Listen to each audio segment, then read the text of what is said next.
be a gypsy, roam, roam, and roam. I'll sing a song that none has sung. I'll sing a song that none has sung.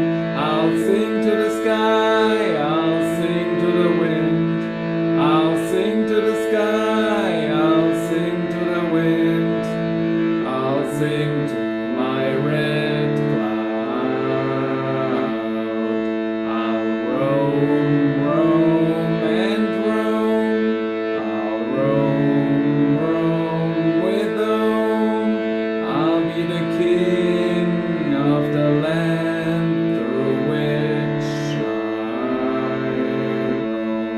I'll be the king of the land through which I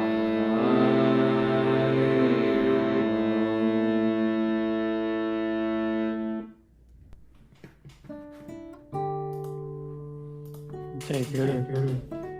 Thank you very much, Mike. Welcome to minute Jai Guru. 64. There is a very good reason why we have started the minute with I Will Be a Gypsy, sung beautifully by Mike. Thank you, Mike. One of the reasons was some people have asked for Mike to chant, and now we have delivered them their wish. Hope you enjoyed that.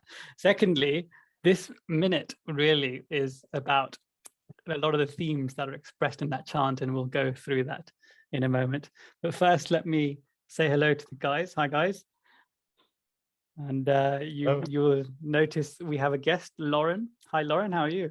Hello, I'm good. Thank you. How are you? It's fantastic. Lovely to be here. Lovely to be here with you. We know Lauren through the young adults at the London Centre. Lauren, tell us a bit about yourself, how you came to Guruji, perhaps. Wow, Guruji worked very hard to come into my life. But long story short, he came to me through a video that I saw on someone's Instagram, and I saw this book hiding on their bookcase, and I was instantly drawn to it. I thought, well, what's that? I couldn't read what it was called, but I could just about make out perhaps some of the letters. So I frantically Googled, and it was Autobiography of a Yogi, and thus my journey began, which was really lovely. So yeah, that's very nice. A little bit about me. Lauren is sporting a lovely Rudraksh mala, which I believe you bought from our bookshop. I did. I bought it from the Mother Centre, actually. Mother Centre. LA, yes. Yeah. I didn't realise they sold them in London. Yeah, so. they do. I hope you didn't go all the way to Mother Centre just for the Rudraksh. I wish. How was that experience, Mother Centre? Oh, no, I bought it online. Online. Didn't go in real life. Yeah. Online. I yeah. thought one day. Yeah, I thought you were relatively new to the path. Oh, that's quite quick for you to go to Mother Centre straight after reading the autobiography. Yes. Right, let's talk about minute 64. So minute 64, really, Guruji is narrating, and he's narrating, the Lord is showing me wherever I am, that's my home. My home is on the train, then it shall be on the hotel, then on a ship. How can I leave my home? It's everywhere. And of course, the previous minute, this is really a reflection from, his feelings after his passing, or Sri Yukteswara's passing, and Mahasamadhi and resurrection. And that was obviously quite a beautiful minute. Mike? I think my home is on a train. Priyank, you can probably identify with that. Working for London Underground. Train geek. Yes, certainly. I spend a lot of time, but I spend a lot of time under the train. Does that count? I think near the train is good enough. Yeah. Yeah, you're going, what were you saying? I don't know, like if you guys know that feeling, like when you travel a lot, especially when you go in a short time from town to town to town, you kind of lose this kind of feeling. You kind of forget where you are. Today you're in this place, the next day you're in another place, and I feel like that's how he must have felt at this time in sort this of journey. sort of like a divine yeah. gypsy, you might say. Yes, that would be a very good comparison. We'll get to that chant, that very famous chant that is quite popular amongst Yogananda followers. But really, I wanted to talk in this minute about 2 or 3 things. One is the chanting of the divine gypsy, and prayers that Master uses around this theme of, you know, Father, wherever thou hast placed me, there thou must come, or there I must be. So really, you know, being happy with your lot in life. And certainly Guruji was. He had to travel far and wide, stay in different countries and perhaps different yugas. So we'll go through that. We'll also go through some of his other work, like in Whispers from Eternity. Like there's a very famous poem called God's Boatman, which we'll go through, and then some of the images from the film we'll go through that are used, and also some questions that we've had from some of our YouTube followers, particularly on whether or not we should be following modern, you know, the news, the day-to-day news that could be quite negative at times. So that's that. So Divine Gypsy, Mike, how was you hadn't learnt that chant before, had you? No, I actually learned it yesterday when you told me that would be nice if I played it. But I love singing it, like when they play it in the kirtan, because it has quite a lot of it's very melodic and the lyrics are beautiful. It's a very devotional chant. It's very beautiful. True. The words are quite profound, and actually we only read the first sort of paragraph, the first section of 3 or 4 sections actually, which we'll read out loud in a minute. But Chris, do you want to say something? Yeah, I was going to say, Mike, thanks so much for, you know, taking up that challenge and doing the chant. I actually had goosebumps, which was awesome, because I haven't really, you know, meditating at home, not been in the centers because they're closed. It just transported me back to, you know, when I first started going to the center and hearing the chants and the words, you know, the soulful words. It just really moved me. And I'd heard of chanting before I got onto the path, but I can really say that it is such a useful and vital part of meditation for me. When I've had chants in the past at Mother Center, and it would go on, I would get such a real intense concentration and feeling. And I just wanted to throw out there, I wonder, you know, do you guys have a similar sort of love for the chants, you know, within SRF? And I wonder if we can go a step further and say why. Like what is it about the chants to say why they are so impactful for me, and are they the same for you? You know, what's the science behind it? Do we know? Mike? For me, definitely. I feel like oftentimes especially when I go to a temple after work, and then sometimes I'm like completely restless and I sit down and I have a really hard time getting into the devotional state. And then suddenly after chanting, I'm like, have no problem doing it. So I feel like it is a very sneaky mechanism to kind of fool the mind into becoming like peaceful and devotional. Lauren? Yeah, I think also, you know, when Guruji must have written these, there's a certain energy that he had when he wrote them. And I think that energy is so potent, isn't it? It's so strong that even if we hear it, like when I was hearing Michael even sing those words, you know, my third eye was buzzing, you know, and I think that always carries through. So maybe that's also part of it, you know, it always integrates somehow into our being through whatever channel that is. That's certainly true for a lot of his writing, isn't it? Certainly his poems, and we'll talk about the God's Boatman a bit later, but his poems have this And you know, Lauren, you won't know this, but in the old lessons, every single lesson starts with this 1-page poem. And so, and every lesson, there's like 200 lessons, and every lesson, you know, has a different poem, and that's just only a small section of his work. So it's, can you imagine how much he's received through that, you know, through that light that you mentioned, and that energy that he was in, and he's got those in there. And I remember when I used to do the lessons, I was like, okay, I'm going to do this lesson. I'm going to do it in 2 hours, and I'm not going to eat till I've done it. And then, you know, my practice would be like, I'd do my practices, energy, you know, energization, kriya, etc. Then read the lesson and then eat. I'm not going to have breakfast till I've done the lesson. And I couldn't get past the poem. The poem, which I'd sometimes be on the poem alone for like 40 minutes to an hour, and I'm like, oh my gosh, when am I going to have my breakfast? that's how profound it is. And then that's why sometimes it's so difficult to actually get through the lessons, because to get past one sometimes is exercise in itself. Yeah, Chris. I totally agree with that, Frank. It's hard to turn the first page because you just sit there and read every line like, what? Like, wow. They're so amazing. I was trying to convince my wife years ago to name our boat. We lived in a boat in London on a canal, and I tried to name it Divine Gypsy. I failed in that endeavor, but I did try. Just because of this chant. Not because of your ethnic background, of course. No, nothing to do with being Irish. No, thank you. Nothing to do with that. That partly as well. Yeah. Divine Gypsy, we're all divine gypsies, regardless of our exactly. regardless of our ethnicity.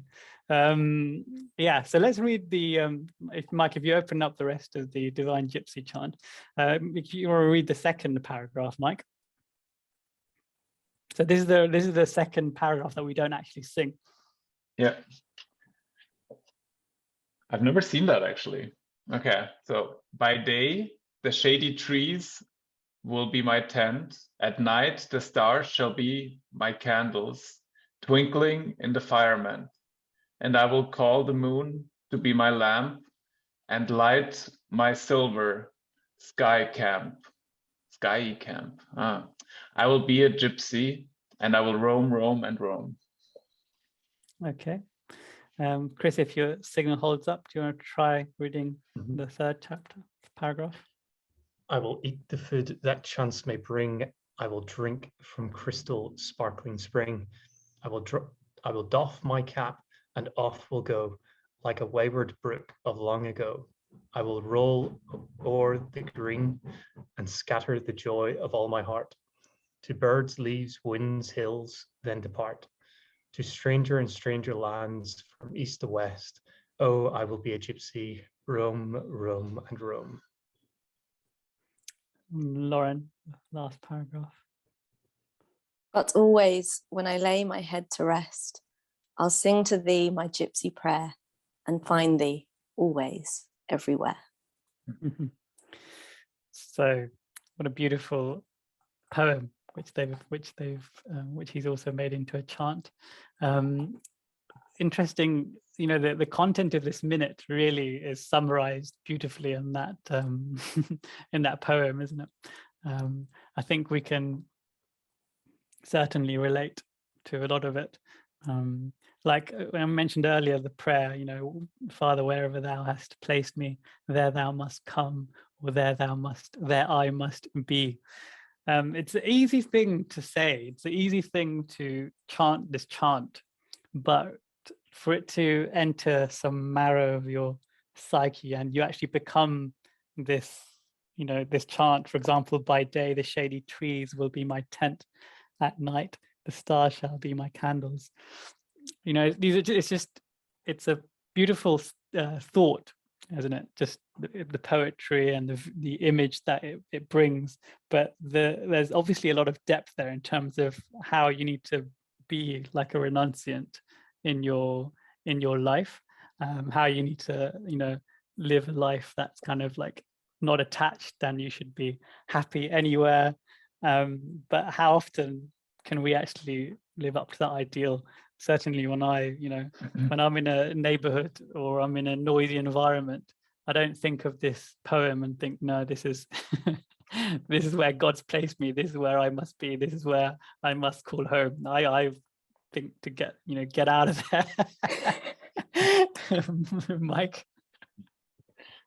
I can totally confirm that. Like, I had like some friends over the past 2.5 weeks from Europe, and I gave up my apartment, let them stay here because they had like 2 children, and I stayed with my sister. And my daily routines, they collapsed like nothing. Like it was so hard. And then obviously we spent some time with them, and we went like to Disneyland, and so I ate all the junk food, and I did very little of the things that I usually pride myself to do. And I figured this is a fragile house of cards that I call my life, right? And I change a little thing, and suddenly it's not there anymore. So definitely something to work on to make it more sturdy, because we never know, right? Life can change, and then we still want to be those kind of devotees and live those lives that we admire, right? Lauren? Yeah, I was going to say, what I really admire so much about this piece of work is that it inspires such a depth of thought, for me anyway. It's obviously talking about the outer world, and can we really roam freely in it and not be attached to wherever place that we call home. But also it struck me when I listened to it, because this was actually the first time that I'd heard it when you sent it to me, Priyank. And I just thought, wow, like in some ways, he's also asking us, are we a gypsy within? How free are we within our soul? So whatever we experience in life, is our heart still a gypsy? Is our soul still free? And I just thought it was so poignant, really. Yes, beautifully expressed. Chris? I've heard Yogananda talk about like material wealth and things like this before, and he's referenced essentially like everything in the universe is already yours, because you're there's no separation. The moons, the stars, the mountains, everything sort of belongs to you in some way, and not this egotistical way, but what more do you want or need in that sense as well. So I was thinking about that when I was reading. It's beautiful, but trying to separate this ego conscious knowing from subconscious bonds and ties that we have with material desires and things like this is obviously something to meditate on. Really beautifully written. Mike?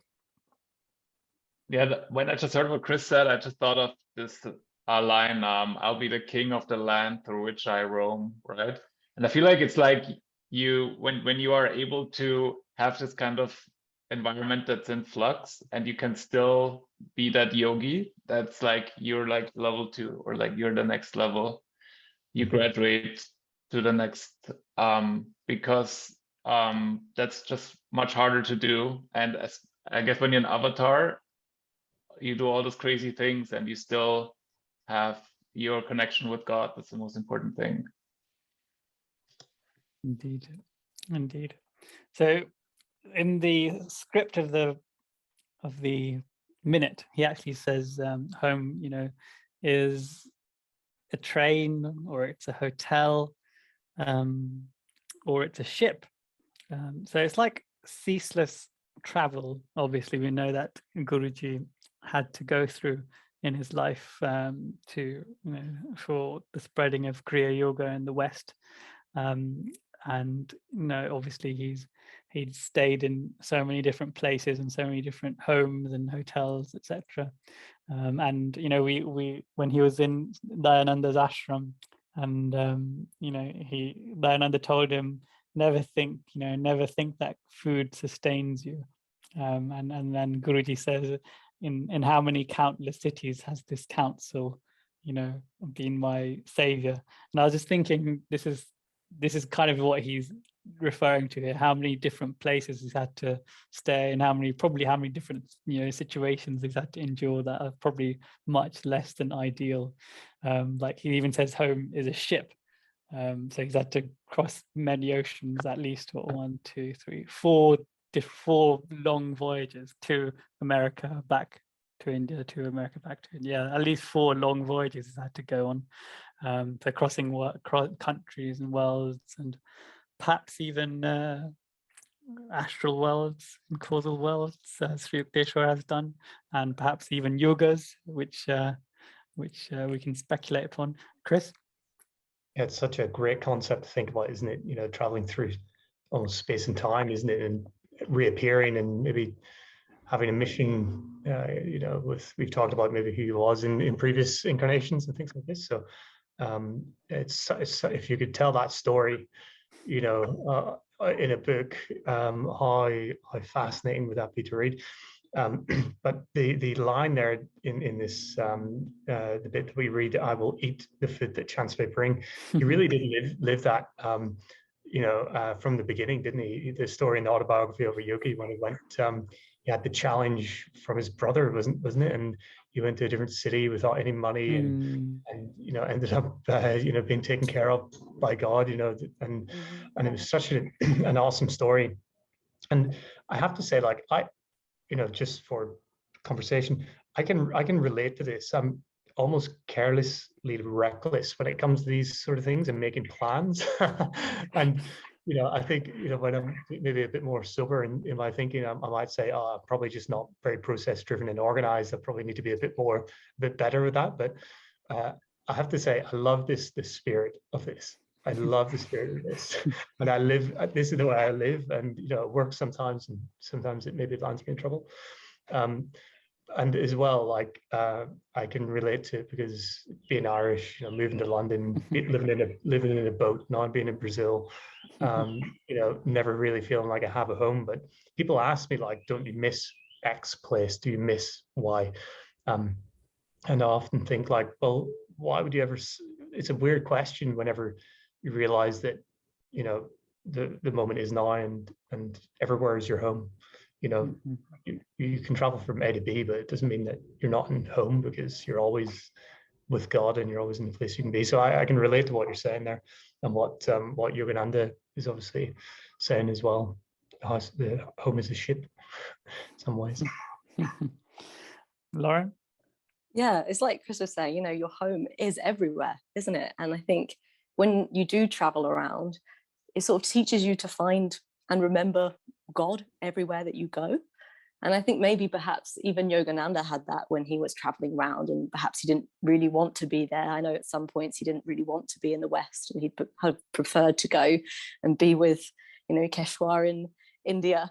But it must have just kept reminding him that, no, God is here, God is now, God is with me. And I think we can all take a little piece of that into our lives, can't we? That remembrance of, actually, this never leaves, because if my soul is in this body, then God is here. Beautiful.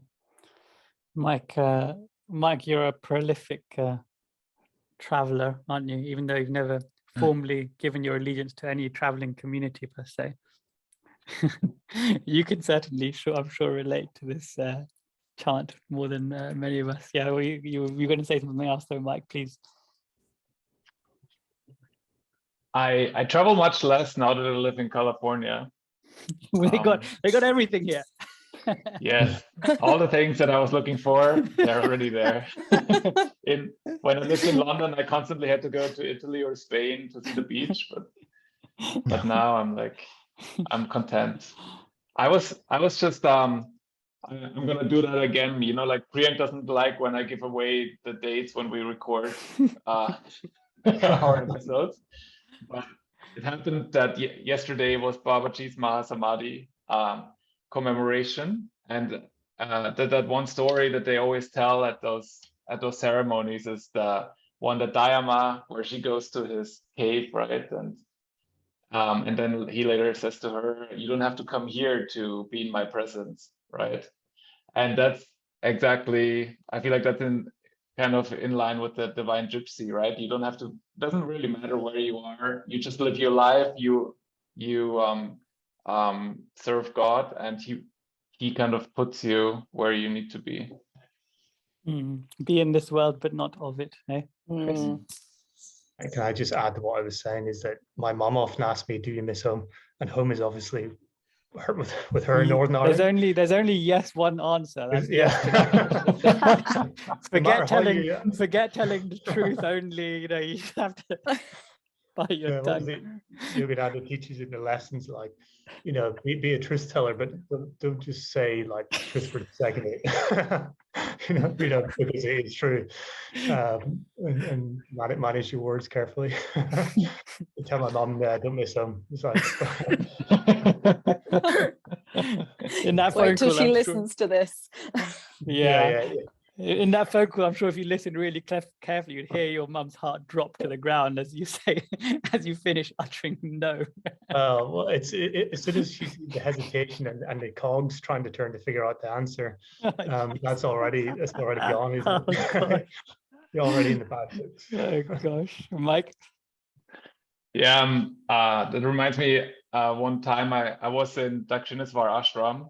I need to flex a little bit. So, and I talked to the monk there, and we had some banter going on, and I asked him if he would miss us when we leave, because I think we were the only residents at the ashram at the time, like the only guests. And his answer was, "I'm happy that when you're here, and I'm also happy when you're not." Nice. I think that's the spirit, right? Nice. Yeah. You think he was subtly telling you that you need to leave? Get out of here. This is not your home. You need to practice the I will be a gypsy. Yes, practice that somewhere else. Yeah. Part of that philosophy is that you don't linger. Yeah, you don't stay too long. You have right? to roam. You overstayed your welcome. Yeah, get out. Oh gosh, I'm a bit mean today, aren't I? Sorry, people.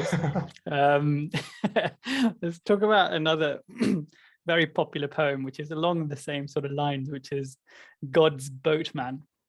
And the reason I thought of this is because I mentioned this briefly just now about all the different, he roamed in this life, of course, that we know where he, we know where he went, but we don't know where he went in his previous lives. As an avatar, no doubt he would have had other missions, that we aren't privy to. And those missions would have included, in this world, in the astral world, in the causal world. So, jumping in between those, and also different yugas as well. So we don't even know how far this avatar goes back in terms of when he became such. But God's Boatman is a beautiful poem. Let's start by reading that. Chris, do you want to read the first paragraph of that? Yes. It's in the picture. Yeah, it's a color photo as well. It's a beautiful picture of Guruji. I will ply my boat many times. I want to ply my boat many times across the gulf after death and return to earth's shores from my home in heaven. I want to load my boat with those waiting thirsty ones who are left behind and carry them by the opal pool of iridescent joy, where my Father distributes his all desire quenching liquid peace. Mike, second paragraph. Just want to mention picture behind me. Yeah. It's like God's Boatman. It's done by an artist from Encinitas, but it's like supposed to be God's Boatman, the picture, but painted with colors. Yes. For those that don't know, it's the painting where Guruji is standing on that sailboat and it's slowly drifting away into a beautiful blue sky. But in Mike's case, there's a painting of a multi-technicolored rainbow sunset thing going on. Yes. Yeah, Mike, second paragraph. Oh, I will come again and again, crossing a million cracks of suffering. With bleeding feet I will come, if need be, 1,000,000,000 times, so long as I know one stray brother is left behind. I want thee, O God, that I may give thee to all. I want salvation, that I may give it to all. Free me then, O God, from the bondage of the body, that I may show others how they can free themselves. I want thine everlasting bliss, only that I may share it with others, that I may show all my brothers the way to happiness, forever and forever in thee. And I thought this gives quite a good raison d'etre, or meaning for why he would come back and why he would travel ceaselessly in this incarnation and his other incarnations. It tells us, you know, with bleeding feet he will come to come, you know, as our savior, and that is really his goal. And it's such a beautiful poem, isn't it? And it gives you such a feeling of debt and gratitude at the same time to the master, doesn't it? Mike? It just, like, for me, it just shows me like how blessed we are to have a guru, like to have someone who like is already free from this kind of delusion, but he still comes back and gets all his brothers out. Indeed. So then we have, so we're now just going to go through the images, unless anyone's got anything they want to say about the minute. I mean, he does end it by saying, how can I leave my home? It's everywhere. I think that also summarizes it, and it summarizes it quite well. It kind of, that's the theme that we've been talking about in this minute. Home sweet home is not in one place, but it's just the you know, eternal, the all-pervasive, the omnipresent home, which is quite a lovely thought.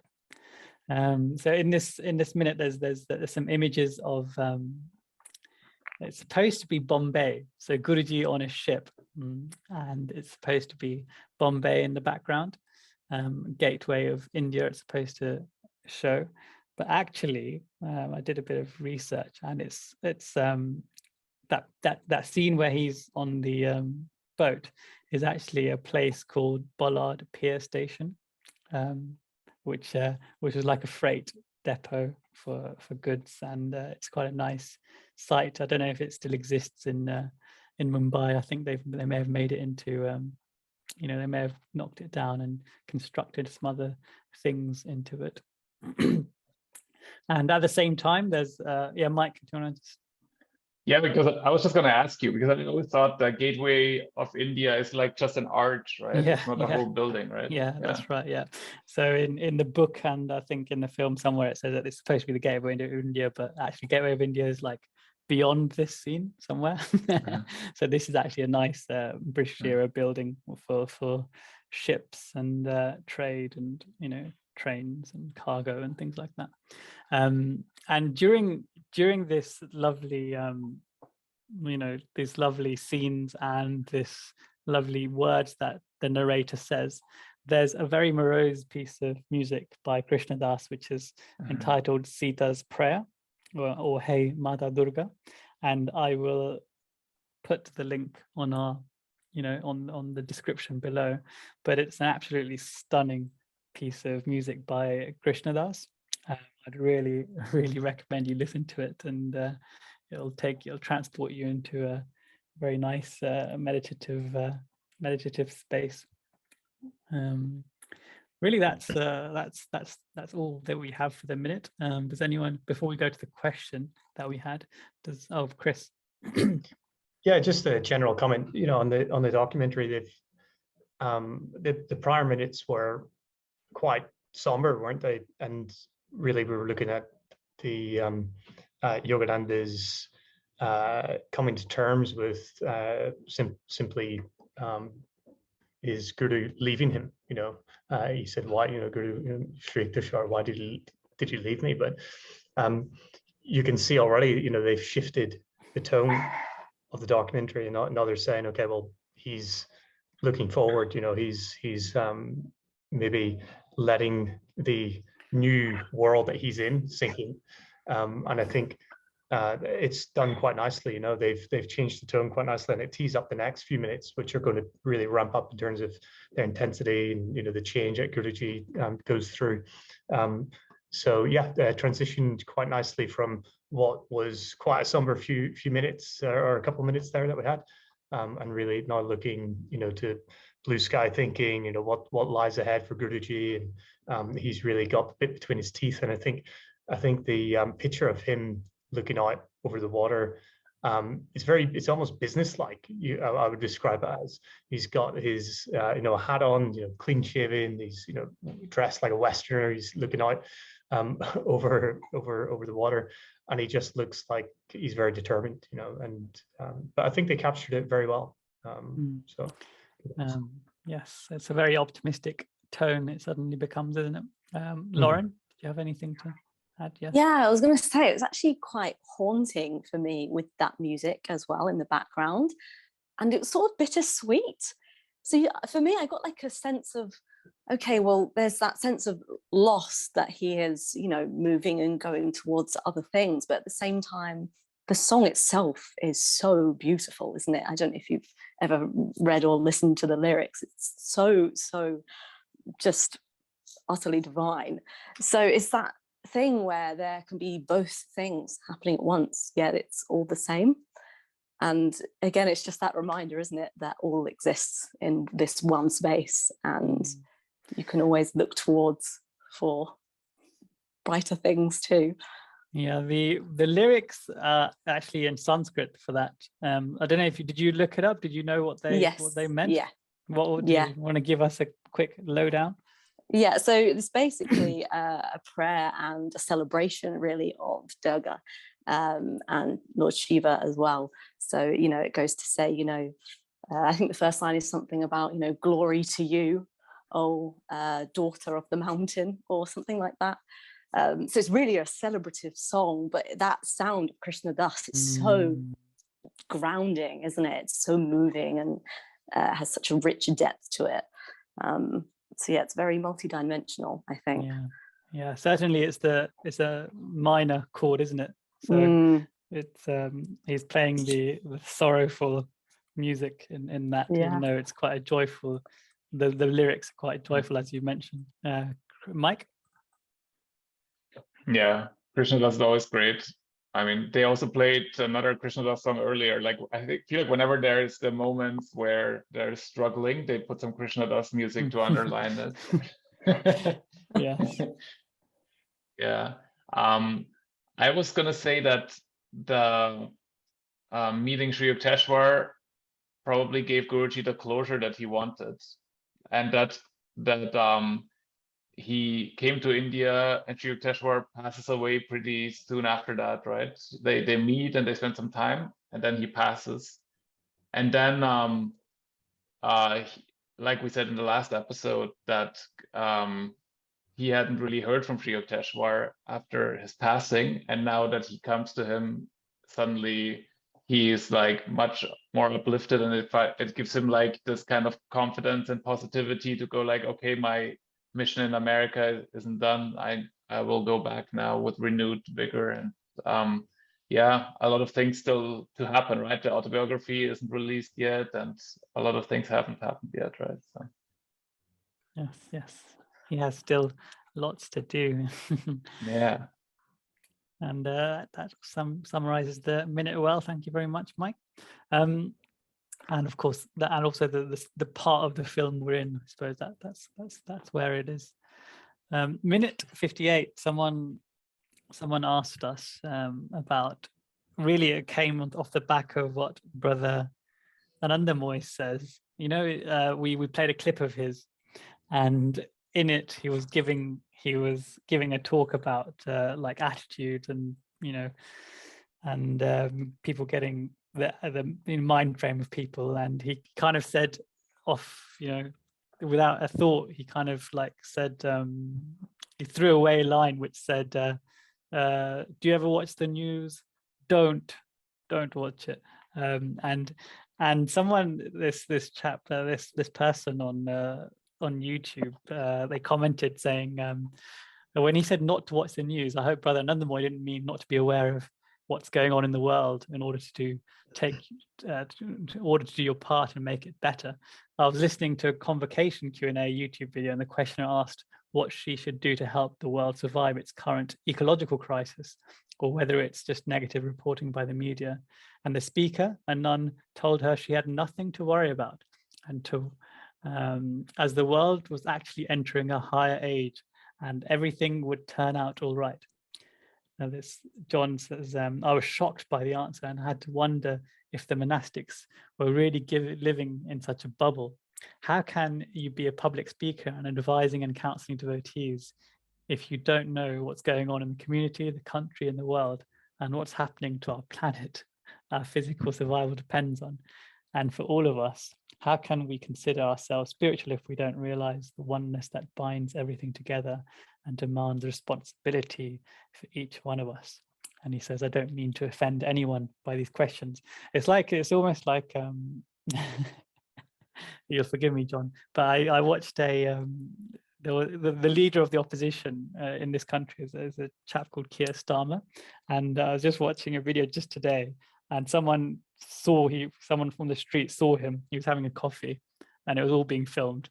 And she just came in and started having a massive go at him, saying, this is not your party.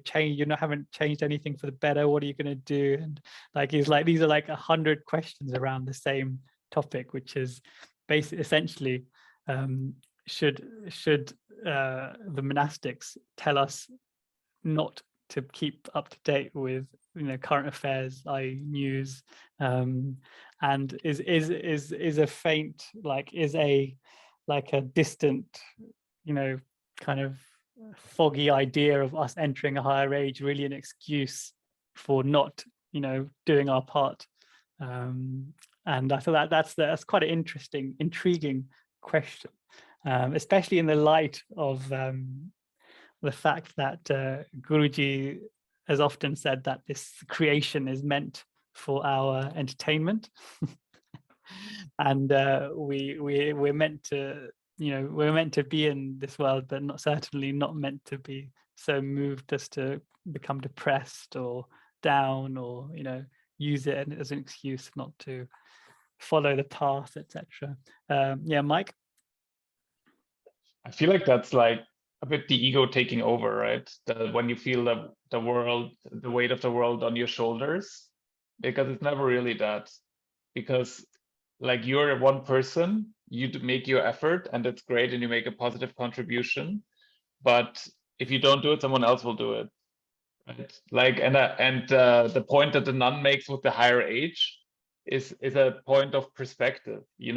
If you feel like it's your responsibility to do something, I'm not sure if that's true, because it's great that you do something, but like Bhaktananda said that once about the higher ages. He says those higher ages, they will manifest either through you or in spite of you, right? Even if you made it your life's mission to stop the higher age from coming, it would still come. There's nothing you can do about it, right? And in the same way, if you don't do it, it will also still come. So it's more about, is it worth it losing your inner peace for it? No, you should do what you think is right, and what you find is harmonious with your own being. But reading constantly new articles about how bad everything is and getting in distress, I don't think that's the right approach. Lauren? I think also it's having that balanced approach to life. You can still be aware of what's going on in the world, I think, whilst not consuming so much news and media. I stopped watching the news about 12 years ago, and I haven't really watched much since, just because I intuitively felt that it was really having this impact on me that wasn't very good. But I haven't missed out on knowledge of the world or how to live in it either. So I think, it's having that living experience of, okay, well, I can be with myself, I can be with the world, and I can still do good here, but without becoming so attached to the suffering that happens within it. We all have a part to play, but it's how you play the part that really matters, I think. I remember it's also what is in the news, isn't it? Yeah. Because only, as they say, only negative news and disasters really, sell newspapers and make headlines and get a viewer's attention, and that's what usually makes the news. And then for every negative story, there might be 100 positive stories that don't actually get displayed. I remember when I was in university, someone asked me, they were talking about popular culture, and then they mentioned Lindsay Lohan, and I said, "Oh, who's Lindsay Lohan?" And everyone in the room just looked at me, and I was like, "What did I say?" And they're like, "You don't know who Lindsay Lohan is?" And then they all said, "Oh, well, respect. You're not following all this popular, culture." And I was like, "Oh, okay, fair enough." But I didn't care to that. I wasn't really, all that celebrity culture wasn't something that I was, paid any, conscious effort into, viewing or reading about, etc. And certainly I didn't lose any any opportunities, shall we say, in my life, whether materially, spiritually, doing meaningful stuff. I don't think so anyway. Yeah, Mike. I want to pick up on what you said about they never report on positive news, because that's really true. Like here in Southern California, there's a lot of things dominate the news cycle. One recurring thing is always the droughts, and we're running out of water, and all our reservoirs are getting lower and lower and stuff. But what they never talk about is like there's so many people doing things about it. For example, in the LA area, we have a river called the Los Angeles River, and for years and years we have been using it basically as a flood drain. It's like the longest concrete river in the world. I think it's like 30 miles of concrete or something.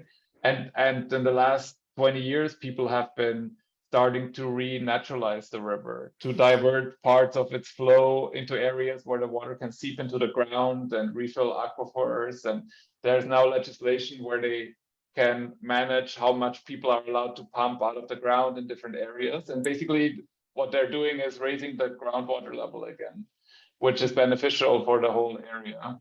And makes us less dependent on foreign water sources like rivers that are really far away.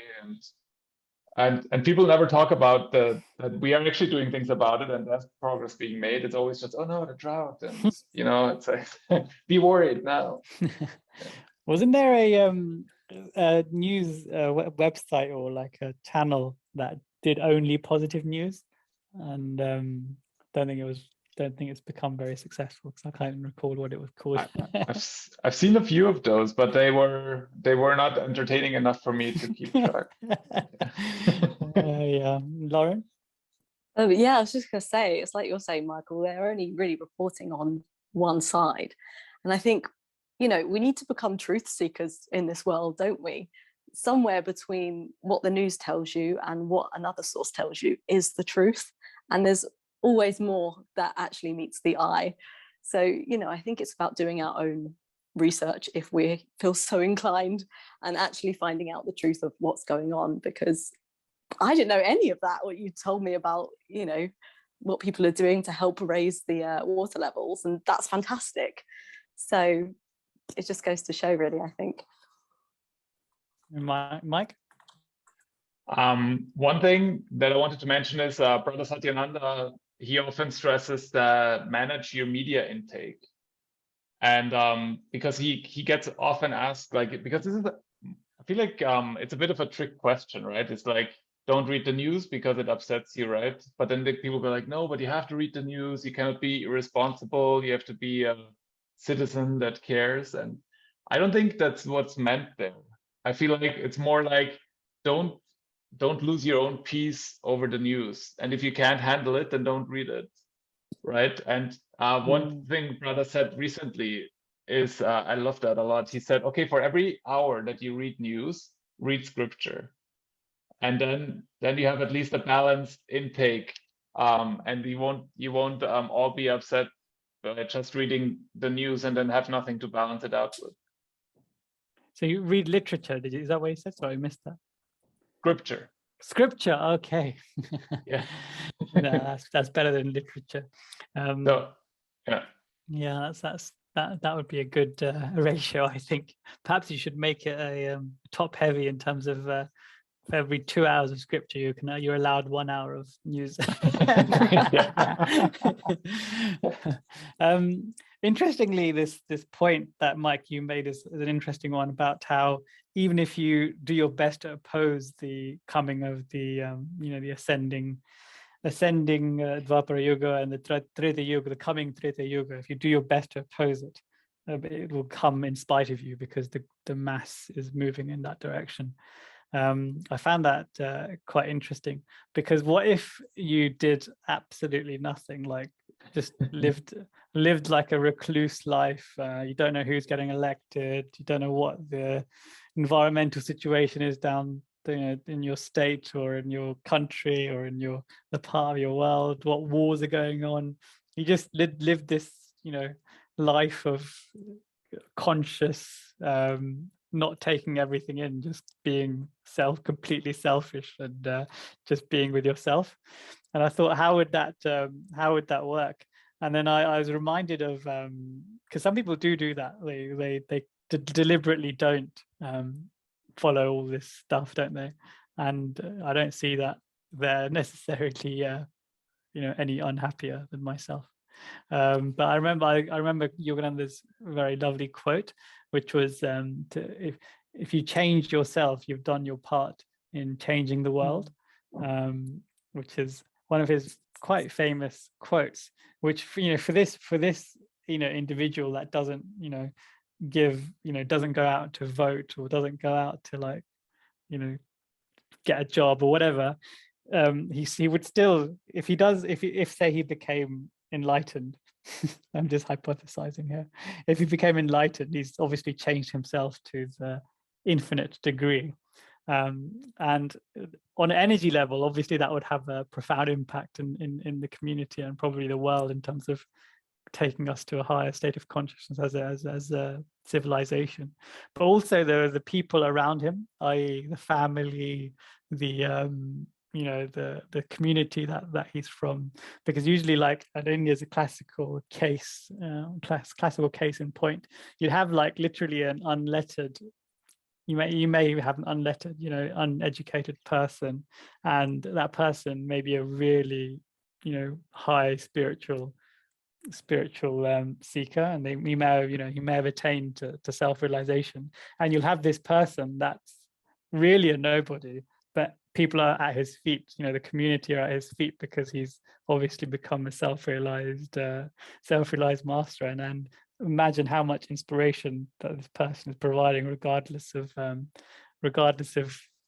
him giving commentary on the news or the politics or ecology or science, etc. So I think there's a lot to be said about the focus of changing yourself first, and all, if not the majority, if not all, then the majority of your effort should be about changing yourself as a means to change the world. So I think this is probably the spirit of what Brother Anandamoy said, when he threw away the comment, "Don't watch the news," or this nun said, "Don't worry about the news," and we're entering a higher age, because if you, as Yogananda says, if you do it for yourself, then you're going to do it for the world as well. All these other things will be straightened out in terms of your awareness and your influence in the world, more so than if you were very well read and you're up to date with everything that was happening, and you were trying to be like an activist and making a change. And because you're generally, when you do all those things, you're swimming against the tide. Mike? Yeah, I think that's exactly right. And the things you have influence on are mostly your immediate surroundings. So you have to see it also in that term. Like, if you are president of a country, it would probably be useful if you knew exactly what was going on, right? Because that's your job, kind of. But if not, if not, then why do you need to know everything to this level, right? Why if you can't really change it? Why can't, like, it's an imbalance. You constantly get information in, but you cannot do anything with it because you are just a consumer, you're not a creator. So I feel like you also need this kind of balance between getting information and doing something about it. Otherwise, it's frustrating. Yeah, and also it can get you down, isn't it? Not everyone is of the strong enough mindset of mental health to not be affected by all this negative news. If it makes you in any way more negative, even marginally more depressed, then it's going to affect your meditation, really, isn't it? Unless you're really very strong, it's going to impact you in ways you don't understand, all this focusing on all this negativity. So yeah, so I think there's lots to consider when you decide to go down the path of keeping abreast with all all the news and all the happenings of the world, and being aware of as much as you can as possible, and trying to change all those things. As noble as that aspiration is, you could find that your life slips you by. You could come, it's a very brief life, isn't it? You could come to the end and you've focused all your effort on this side, but not enough on the spiritual side. Yeah, and that would be quite a sad state of affairs. Mike? And then in your next life, you won't even remember what you did. And you may, of course, be born in a different planet, different planetary system, where it's a whole new set of issues there. Yes. Well, that's about it. As always, welcome you to provide some feedback on this feedback that we've given. Lauren, thank you very much for joining us. Thanks for having me. Hope you enjoyed that. It was a pleasure. We see a lovely picture of Guruji in the background. Nice little. Yes. Well, actually, I'm sitting by my little temple. Lauren's got a little altar beneath a fireplace, which looks very beautiful. Travel altar. I think that is, of course, that is essential. That is an essential piece of merchandise that SRF sells. For a very long time I didn't have it, and I would put the book on my table as my little thing to look at, but that just gives me so much more to help me with my practice. So would highly recommend for anyone that doesn't have one. Yes, yeah. I highly recommend it as well, and I take it with me wherever I go. As I said, I think I've mentioned in a previous podcast. And I've also actually got a small one. I printed one out. No, I cut one out from one of the magazines, like the ones they picture that travel altar obviously in the magazine, so it's this small, and I cut it out and laminated it, and it's in my wallet. Wow. So if I'm in a place where I want to create an impromptu altar and meditate, there it is, ready. We're ready to go. And on that note, thank you very much everyone for listening, and we hope to join you next time. Jai Guru. Jai Guru. Jai Ma. Jai Ma.